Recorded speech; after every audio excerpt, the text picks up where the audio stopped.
In this video, I'll share everything you need to hire and manage an appointment setter for your health coaching business. If you don't know who I am, my name is Dr. Melina, and I average over 200 calls monthly in my gut health coaching practice, using a direct booking link and appointment setters to maximize calls. Now, I help coaches get the same results I got in my business, so I have been where you are. Let's get straight into this. Who needs an appointment setter? You only hire an appointment setter if you have sufficient lead flow for that setter to be making a living. This requires 30 to 60 daily inbounds in your inbox of people who have reached out to you saying, Doctor whoever, or coach whoever, I want your help. And you can supplement that by reaching out to cold leads. However, you should be careful with how much cold outreach you do, because it's less likely to convert those leads without warming them up, which can take weeks up to months. So to help you do the math, the industry standard is 5% commission per closed deals. So you'd have to consider the total leads, the booking rates, your closing rate, and the total price of your program. You can get away with paying less if they're from a country with a weaker currency than yours. So they don't need as much to be making a living. But ultimately, that means you need to be building systems that brings in more leads regardless. Your second alternative is paying a base and a commission. But the base shouldn't be more than half the amount you calculated earlier. As appointment setters, their motivation and fulfillment are closed deals. So they'll be less hungry to try to get to that if they're quote unquote comfortable,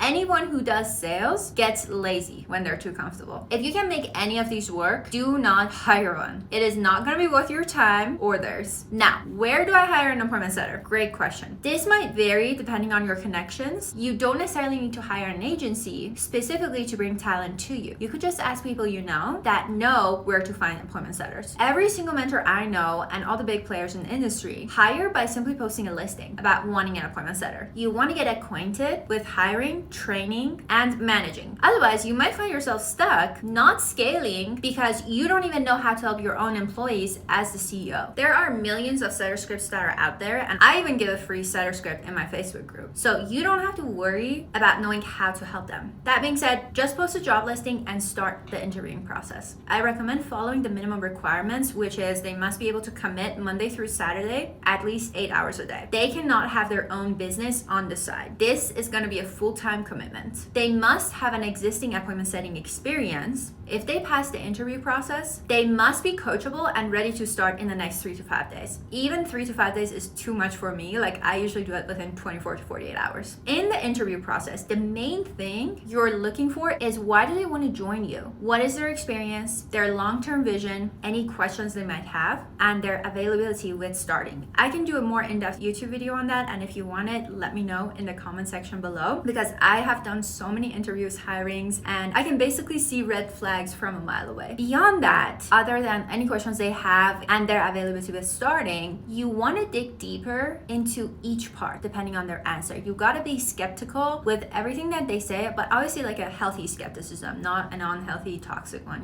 For example, if they have experience, why did they leave their last job? Was it the business or performance issue? It's just asking questions and looking for the response. And at the end of the day, you don't have to hire them if they're giving any red flags. Next, you probably have your setter, so I'll show you the workflow. All right, so with your setter daily workflow, this is obviously a very intensive document. I'm only going to be covering the daily workflow as mentioned. So as far as a normal workflow, it's going to look something like this. Your setter's going to come in, send an SOD message. You might be like, what's an SOD mail? So it's basically a start of day message. We highly encourage that. We have an EOD and we have an SOD. EOD is an end of day report that our team members send. SOD is a start of day message, which can be as simple as starting, today's date. That's it. And even as the CEO of my company, I always send an SOD message because it's a way for our team members to know that, okay, Mel is available for any questions or anything that we need from her. So every single team member of ours always sends in an SOD to make sure that there is a proper communication method between everybody in the company. So then next up, they need to confirm calls. So anybody that's on the calendar for that day, for your closer or for yourself, let's say if you're taking calls, your setter needs to confirm the calls, send them a message, sometimes even go as much as giving them a call, making sure that they're going to show up to their Zoom call strategy session that they have with you or with your closer. Next up, go ahead and clear the inbox of whatever messages that have come in from the day before or whenever they were last active to make sure that the inbox is clean, fresh, and ready to begin the cycling. So what are the cycles? Basically, this is the cycle. You want to do a little bit of outbounding. So that is like any new followers that you've had since the day before. You want to message them, welcome them to your page, to your community, whatever that may be. Any new messages that you've gotten in the comments, whatever that it is. Basically, outbound is strictly for people that you haven't connected with yet. They could be in your follower list, or they could be pure outbound of people you have never had any connections before. They're not even in your friends list. You can go ahead and message them. Then you would want to do follow-up on all the messages that you have cleared up. Maybe they have started to message you back. This is where you want to do the follow-up. It could also mean that you have messaged them, let's say a couple days ago or the day before. They haven't seen your message yet. You could say something like bumping this up, or hey, hope all is well, wanted to see if you got my message. Whatever that feels obviously authentic and natural to you. Next up, you want to clear the message request section. So any inbounds you've gotten of people saying like, hey Dr. Mel, I want to work with you, or Dr. whoever, or coach whoever. After that, you want to take care of the comments. So any comments that you've gotten of people asking you questions, or